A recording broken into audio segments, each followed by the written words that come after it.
उसको बोले या कोई बीमार हो, मान लो कोई बीमार है तो उसको बोले कि आप भगवान पे भरोसा रखो, जो भगवान करेंगे वो सही होगा, अच्छा होगा, है ना। और मान लो उसकी मृत्यु हो जाए तो उस व्यक्ति के दिमाग में क्या बात आती है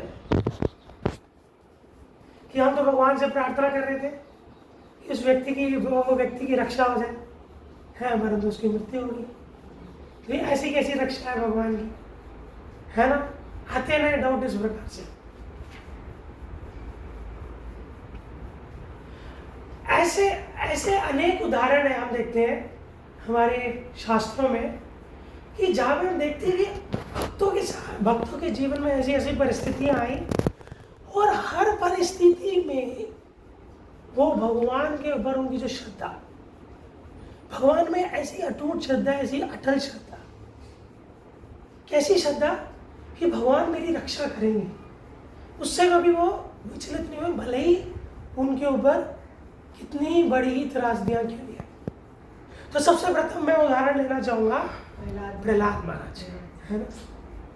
हम अपने जीवन में आप देखिए प्रहलाद महाराज 5 वर्ष की आयु के बाद, है ना, उनके पिता ही उनकी मृत्यु के पीछे पड़े हुए, है ना, उनको मारना चाह रहे और प्रहलाद महाराज को वो मारना चाह रहे हैं, परंतु प्रहलाद महाराज क्या कह रहे हैं कि भगवान मेरे साथ जो चाहे कर सकते हैं क्योंकि वो स्वतंत्र है। वो क्या है? स्वतंत्र है। मुझे ये पता है कि भगवान जो भी मेरे साथ करेंगे, भगवान वो मेरी श्रेष्ठता है, वो मेरे लिए श्रेष्ठ है। जो भी भगवान मेरे साथ करेंगे वो मेरे लिए श्रेष्ठ है ना। अब जैसे वो भी भक्त लोग भी भय की बात करते हैं, भक्त लोग भी भय की बात कर रहे हैं, तो प्रहलाद महाराज किस प्रकार के भय की बात कर रहे हैं मैं आपको बताता हूँ। प्रहलाद महाराज एक श्लोक में बोल रहे हैं, प्रहलाद महाराज इस श्लोक में बोल रहे हैं कि हे भगवान की मैं वो श्लोक भूल रहा हूँ, एक मिनट।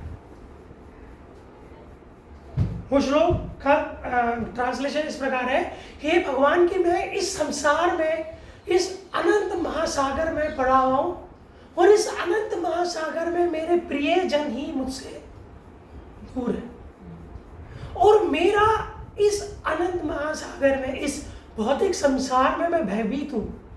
क्यों भयभीत हूँ? मैं भौतिक संसार में इसलिए भयभीत हूँ क्योंकि मुझे लग रहा है कि मैं आपसे विमुख हूँ, मैं आपसे विमुख हूँ, मैं आपसे दूर हूँ। हे भगवान, आप मुझे सदैव, आप मुझ पर कृपा करें और मुझे सदैव आपके दर्शन की कृपा, आपकी अपनी कृपा आप मुझे प्रदान करें। तो उनका भय क्या है? उनके भय में और हमारे एक भय में डिफरेंस है ना। हमारा भय जीवन का क्या हो सकता है कि हमारा भय क्या हो सकता है कि हमारा धन चला गया, है ना, या हमारा भय हो सकता है कि नौकरी चली गई। आजकल हम देख रहे हैं कितनी लोगों की नौकरियां जा रही है ना। मेरे ऑफिस में 1-2 लोगों का ले ऑफ हो गया। बेचारे कुछ समय से ही नौकरी कर रहे थे, 6-7 महीने भी उनका ले ऑफ हो गया, पर मैं उनके चेहरे में उनकी चिंता में देख पा रहा था, है ना। कितने परेशान है, कितना भय है कि अब क्या होगा। परंतु भक्तों का भय क्या है? भक्तों का भय ये है कि हम भगवान से, ये सबसे बड़ा भय है। कितने लोग बात करते हैं कि भगवान की रक्षा में पूर्ण भरोसा होना चाहिए, परंतु ये जो एक्सेंट को मैं हिंदी में कैसे बोलूं, ये जो इस बात को सोच समझने की जो सीमा है कि इस बात को कैसे समझे, भक्त कैसे समझना है, वो एक अलग ही दृष्टिकोण है। भक्तों का भय कुछ और है ना, भक्तों का भय कुछ और है। अब जैसे यहाँ बात की है, श्रील प्रभुपाद ने किसकी बात करी है? गोपियों की, है ना, गोपियों की बात करी कि जिस प्रकार वृंदावन की गोपियां भगवान कृष्ण के गोचारण के समय उनके गांव से दूर जाने पर सदैव उनके विषय में सोचती रहती थी, उसी प्रकार द्वारका के नागरिक भी द्वारका से दूर कुरुक्षेत्र युद्ध में भाग लेने के लिए गए हुए कृष्ण के विचारों में तल्लीन रहते थे, है ना। तो जो गोपियाँ और जो भगवान के भक्त थे, जब भगवान चले जाते थे, जैसे भगवान वृंदावन में गौचारण के लिए चले जाते थे, तो इतनी बार दुश्मनों, इतनी बार राक्षसों का आक्रमण होता था, इतनी बार, जैसे कि जब भगवान अवतरित ही हुए, कुछ समय बाद वो आ गया, शक्तासुर आ गया, कुछ समय बाद पूतना आ गई, है ना। इतने असुरों का आक्रमण रहता था, इतने असुरों का आक्रमण रहता था कि भक्त लोग ऐसे होते थे कि भक्तों को भय ये होता था कि कृष्ण को कोई कुछ ना हो जाए, है ना, कृष्ण को कोई कुछ ना हो जाए। तो ऐसा वर्णन आता है कि जब जब जब जब पूतना जब आई थी, और जब भगवान ने पूतना को मारा, यशोदा माता इतनी भयभीत हुई। तो कृष्ण में वर्णन आ रहा है, श्रील प्रभुपाद लिख रहे हैं कि यशोदा माता ने अनेक ब्राह्मणों को बुलाया, अनेक ब्राह्मण लोग आए, उन्होंने वैदिक श्लोकों का उच्चारण किया, भगवान विष्णु के नामों का उच्चारण किया, और फिर भगवान का अभिषेक करवाया। भयभीत, भगवान जितनी बार राक्षसों का वध हुआ, ऐसा कुछ हुआ है, यशोदा माता भयभीत हो के ब्राह्मण को बुलाना, उनको अभिषेक कराना गोमूत्र से, इतने एक बड़ी डिटेल में वर्णन है कि ऐसे कराती थी। भक्तों का भय भगवान के लिए होता। अब जब अभी आपको मैं एक श्लोक सुनाता हूं कि जब भगवान इस धरा से जाने वाले, जनरली ये बात बड़ी कम डिस्कस होती है।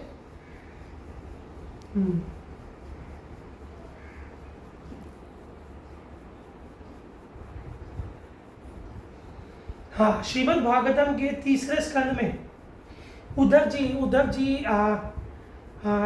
जी जब क्या हुआ कि भगवान जो है भगवान जाने से पहले ज्ञान देते हैं दो व्यक्तियों को, उद्धव जी को, मैत्रेय मुनि को, है ज्ञान देते हैं। और उद्धव जी जा रहे हैं अपने रास्ते में। कहाँ जा रहे हैं कि भगवान ने उद्धव जी को आदेश दिया कि आप कहाँ जाओ, बद्रीनाथ आश्रम जाओ, क्योंकि हाँ मैत्रेय मुनि हरिद्वार गए थे। तो बद्रीनाथ क्यों भेजते हैं, इसके पीछे भी रीजन है।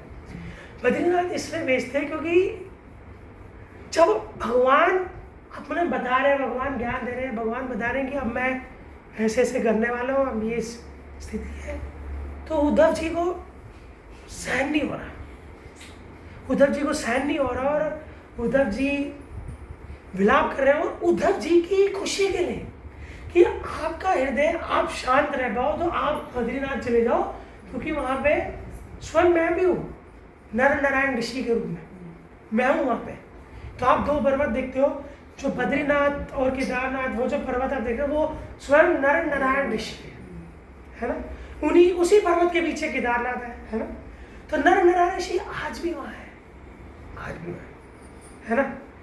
तो नर नारायण ऋषि के पास आप रहोगे तो आपका हृदय शांत होगा। तो जब वो रास्ते में जा रहे हैं और रास्ते में जाते हुए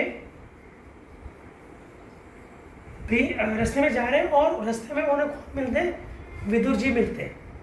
और विदुर जी से बात करते हैं, क्या कहते हैं, उद्धव जी। और उद्धव जी रोए जा रहे हैं और कह रहे हैं कि अपनी स्थिति का वर्णन कर रहे हैं कि मैं कितना घटिया व्यक्ति। कह रहे कि मैंने अपना जीवन वेस्ट कर दिया। मैं कह रहे कि मैं भगवान के साथ रहा, फिर भी मुझे भगवान से आकर्षण नहीं हुआ, और अब भगवान मुझे छोड़ के जा रहे हैं, भगवान इस धराधाम से चले गए, है ना। और इस बात को उन्हें बड़ा दुख हो रहा है। कह रहे हैं कि इस संसार में जीव जो है, people are wasting their life in other activities and life is decreasing, and yet they don't have any attraction towards their Lord. That is the biggest fear. कि भगवान से हम दूर हैं और फिर भी हमें भगवान के प्रति कोई आकर्षण नहीं है, ये सबसे बड़े भय की बात है कि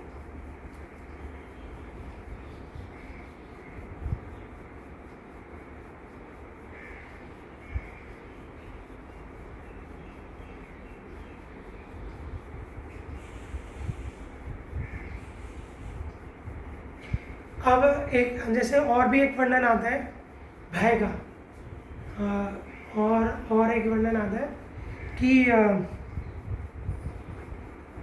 वो उनका नाम क्या ना, मैं नाम भूल रहा हूँ, वो जो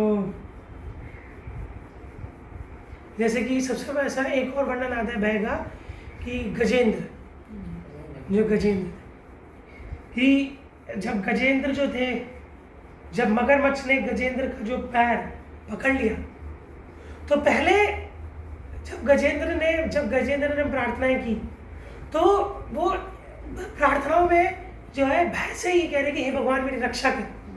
पर प्रार्थनाएं करते करते, भगवान के लिए प्रार्थनाएं करते करते उनकी स्थिति बदल गई। उनका भय नहीं, वो ऐसा नहीं रहा जैसे हमारे भय रहते हैं। उनका भय की स्थिति बदल गई। वो फिर ये प्रार्थना करने लगे कि भगवान देखिए कि मैं किस शरीर में फंसा हूं, मैं इस हाथी के शरीर में फंसा हुआ हूं और इस हाथी के शरीर में मैं आपकी कुछ भी सेवा नहीं कर सकता। ये याद करके, अपना पिछला जन्म याद करके उनको ये याद आया जा रहा है भय का कि कैसी स्थिति है, मैं इसमें आपका कुछ भी सेवा नहीं कर सकता। हे भगवान आप मुझे इस स्थिति से उबारें, है ना। ऐसी वृत्तासुर भी है। वृत्तासुर जो है युद्ध कर रहा है, इंद्र से युद्ध कर रहा है, वो भगवान का भक्त है, पर उसका वृत्तासुर और इन भक्तों का भय अलग है। उनका भय ये है कि हम इस संसार में भगवान से दूर हैं, इस संसार में हम भगवान से दूर हैं। और जैसे श्री प्रभुपाद बता रहे हैं कि द्वारका के नागरिक दिव्य नगरी से भगवान कृष्ण की अनुपस्थिति के कारण उसी प्रकार से शोकाकुल थे जिस प्रकार रात्रि इसमें सूर्य की अनुपस्थिति के कारण हम सब उद्विग्न होते हैं।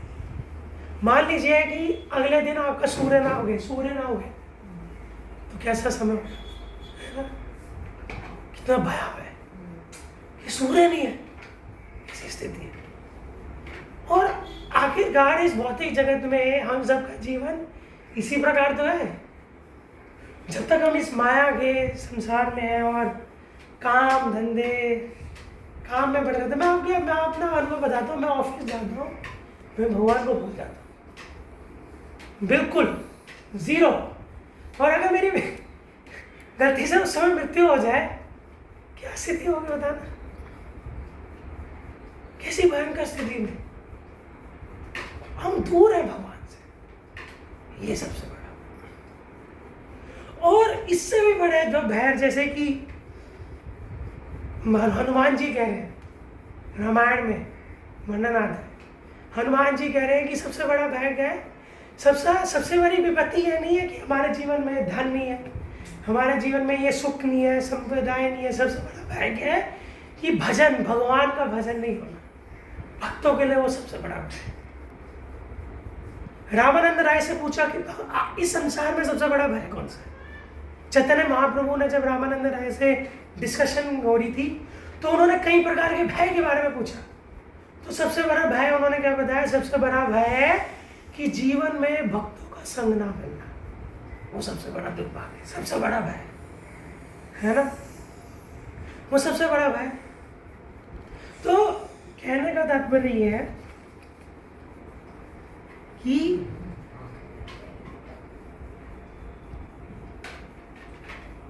हमारी जो स्थिति है, जैसे श्रील प्रभुपाद यहाँ बता रहे हैं,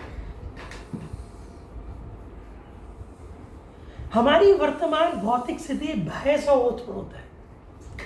आहार, आश्रय, भय तथा मैथुन भौतिक अवस्था के इन चारों समस्याओं में से भय की समस्या हमें सबसे अधिक कष्ट पहुंचाने वाली है। हम अगली समस्या को ना जानने के कारण सदैव भयभीत रहते हैं। ये सारा भौतिक जगत समस्याओं से भरा पड़ा आ रहा है, अतः भय की समस्या सर्वप्रमुख रहती है। इसका कारण भगवान की ब्राह्मण शक्ति के साथ हमारा सानिध्य है, जो माया अथवा भयंकर शक्ति के रूप में जानी जाती है। फिर भी जैसे ही भगवान की ध्वनि होती है, जिसका प्रतिनिधित्व उनके पवित्र नाम द्वारा किया जाता है, वैसे ही सारा भय तत्काल दूर हो जाता है, स्वयं दूर हो जाता है। तो कई बार क्या होता है कि मैं अभी कुछ दिन पहले मैं क्या हो रहा था कि मैं सुबह माला नहीं कर पाया, तो मैं शाम को आ रहा था वापसी में, तो मैंने ना एक एक्सीडेंट देखा रोड पे, तो मुझे बड़ा डर लगा और मैं उसमें माला नहीं कर रहा था, मैंने तुरंत माला नहीं कर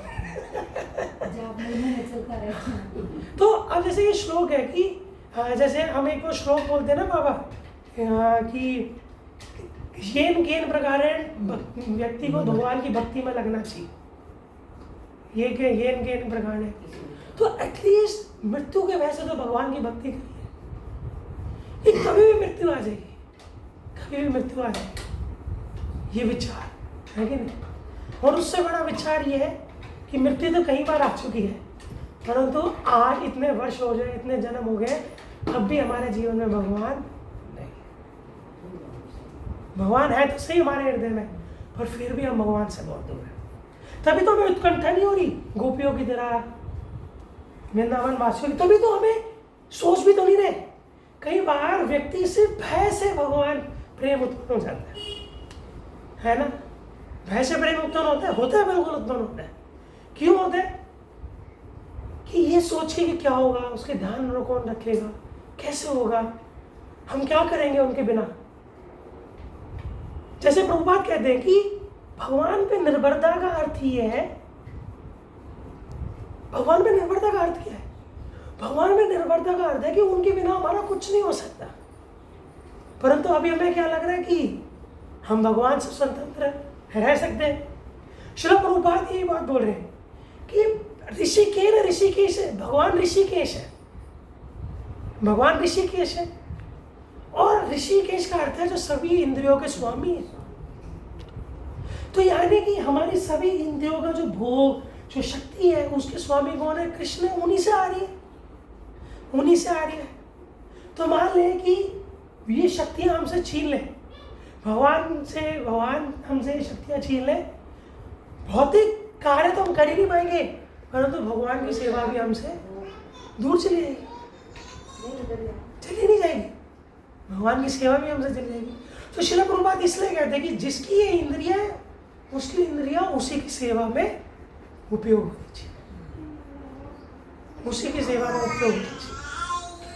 एटलीस्ट इस भय से कि भगवान हमारा आपके बिना क्या होगा, ऐसे ही जीवन चला जाएगा, चींटियों की तरह, जानवरों की तरह आएंगे, मर जाएंगे, फिर खत्म हो जाएगा। सभी के साथ ये चल रहा है, सभी के साथ चल रहा है, इन्हीं संघर्ष। तो जो ये बात है कि भगवान की रक्षा पे विश्वास होना, वो रक्षा का मतलब है ये कि भगवान की भक्ति ना छूटे। पूरा भरोसा, रक्षा, हाँ, अनेक भगवान के, आप मुझे बताएं, इस संसार में जो भगवान के भक्त हैं, उनके ऊपर जो परेशानियां आई हैं, वो इसी चीज को स्थापित करते। ये उन्होंने जो इस कष्टों को सहन करके आगे बढ़े और भगवान की भक्ति में लगे रहे, वो सिर्फ ये बात को दर्शाने के लिए थे कि भगवान की रक्षा ये है कि हम जैसी भी स्थिति में रहे, भगवान ने हमें अपने चरण कमलों के आकर्षण से दूर नहीं रखा, अपने भक्तों से दूर नहीं रखा, है कि नहीं? हमने भक्तों से, भक्ति से दूर नहीं रखा, हमने भगवान अपनी सेवा से दूर नहीं रखा। वरना तो आप देखिए, भौतिक सुख ही इतना पावरफुल होता है कि व्यक्ति भूल जाता है, भगवान की भक्ति करना भूल जाता है। तो भय, सबसे बड़ा भय यही है कि हम भगवान से दूर ना, चाहे वो सुख की स्थिति क्यों ना हो, परंतु वो भी कष्टकारी है, भयावह है नहीं? ये छोटी सी चर्चा दी। तो आपका कोई प्रश्न, किसी का कुछ पूछना चाहे, बोलना चाहे? ये सब चीज़ें हमें एक्चुअली रियलाइज करनी चाहिए कि भक्त किसी बात को कैसे सोचते हैं, उसका दृष्टिकोण क्या है। हम जानते हैं, हमने कई भक्त देखे हैं।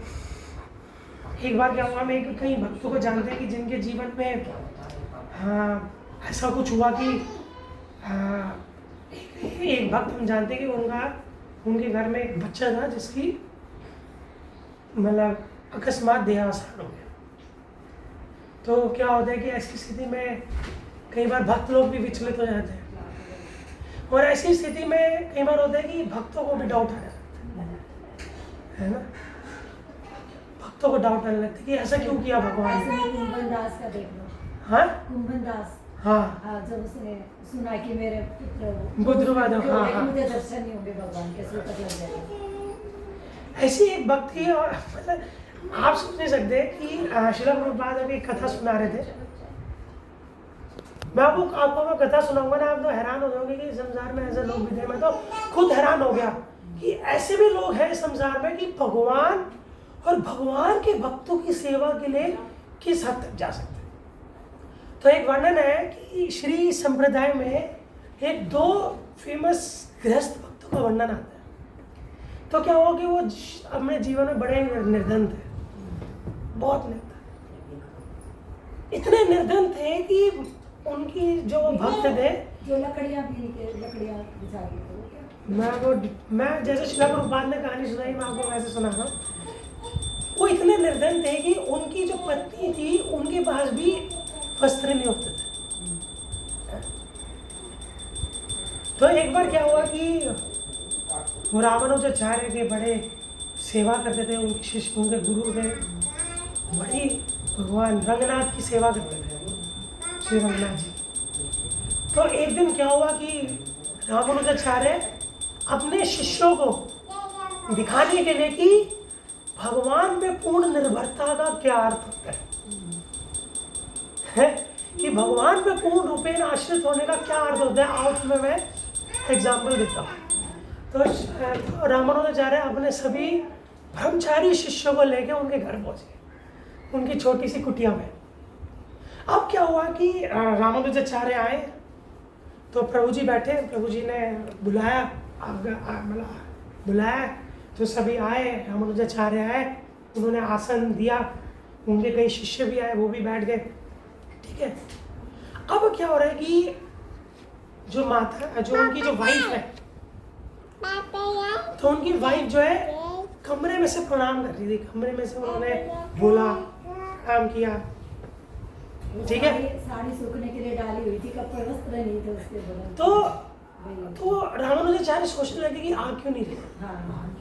कपड़े नहीं थे, तो उनके पास कपड़े नहीं थे। एक ही वो कपड़े। तो शब्द वो बता रहे हैं कि रामानुजाचार्य समझ गए इस बात को। तो रामानुजाचार्य ने अपना ऊपरी वस्त्र दिया, फिर वो अपने आप को ढक के कपड़े वो पहन के आई, फिर उन्होंने प्रणाम किया। ठीक है। तो फिर उनको लगा कि अब मुझे भगवान की सेवा करनी चाहिए, अपने गुरु आए, गुरुजन की गुरु की सेवा करनी चाहिए। तो वो गुरु की सेवा करने के लिए गई, बाहर गई। तो वो बाहर एक सेठ के पास गई। तो सेठ जो था, वो सेठ जो है उनको बहुत परेशान करता था गलत तरीके से। ठीक है।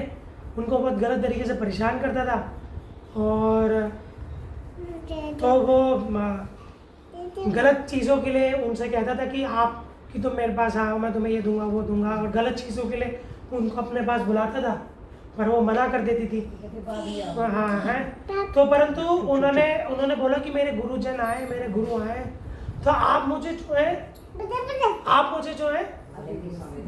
कुछ सामान दे दीजिए, अन्न दे दीजिए, जिससे कि मैं अपने गुरु की सेवा कर पाऊँ, परंतु मैं शाम को आ जाऊँगा, मैं बाद में आ जाऊँगा।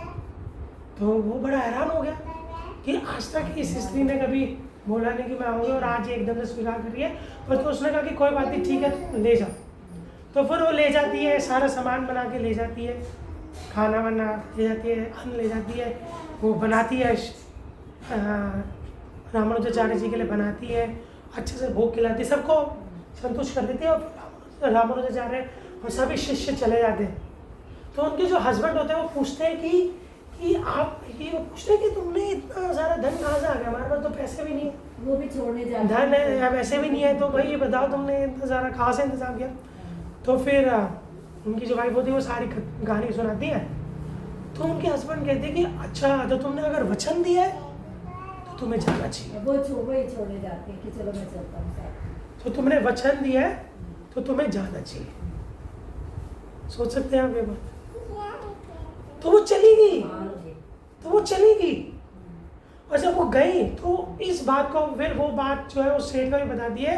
तो इस बात को सोच के उसको इतनी लज्जा आती है, सेठ को इतनी लज्जा आती है। तो फिर वो कहते हैं कि तुम्हें कुछ ऐसा करने की जरूरत नहीं है। फिर वो और उस स्त्री को ध्यान दे देता है और फिर वापस चली जाती है। हृदय परिवर्तन हो जाता है सेठ। तो कहने का अर्थ ये है कि इस कथा का क्या है, शिला प्रभुपाद इस कथा से क्या बताना चाह रहे थे। शिला प्रभुपाद ये बता रहे थे कि जो भक्त होते हैं, जो भगवान के जो भक्त होते हैं, वो भगवान उनकी हर समय रक्षा करते हैं। वो परीक्षा है, वो स्थिति, वो परीक्षा। और भगवान की भक्ति के कारण ऐसा नहीं है भगवान आपको कुछ, भगवान हमारे बारे में सबसे अच्छा जानते हैं। भगवान से अच्छा हमारे बारे में कोई नहीं जानता। हमसे अच्छा भी भगवान हमारे बारे में जानते हैं। हमसे भी अच्छा हमारे बारे में श्रेष्ठ कौन जानते हैं? हमारे भगवान कृष्ण का। तो जिस प्रकार अर्जुन ने कहा कि जिस प्रकार अर्जुन ने बोला भगवान को, क्या बोला कि सर्वमेतम धृत्यम मन्ये यवनाम यश्वी के सर्वदेतम मृत्यम मन्ये यनमाम वदसी केशव। यनमाम वदसी केशव। कि आप जैसा कहे मैं वैसा करूंगा। शिला प्रभुपाद ये लाइन बहुत रिपीट करते थे कि आप जैसा कहेंगे मैं वैसा करूंगा। ये आप मुझे बता, मैं हमें भी वैसे ही होना है। हे कृष्ण, आप जो कह रहे हैं मैं जानता हूं कि वो हमारे लिए सर्वश्रेष्ठ है। आप जैसा कहेंगे मैं वैसा करूंगा। सर मैं आप जो कहेंगे मैं जानता हूँ वो परम सत्य है, वो परम हितकारी है। आप जैसा कहेंगे वो मैं वैसा करूँ। तो भगवान कह रही है धर्म और रक्षिति रक्षित। धर्म भगवान है। भगवान जो भगवान की सेवा करेगा उसकी कोई सब उसका कोई भी बाल से बाल भी बाका नहीं कर सकता। तो रक्षा वास्तव क्या है कि भगवान से हम विमुख। हरे कृष्णा। शिला प्रभुपाद की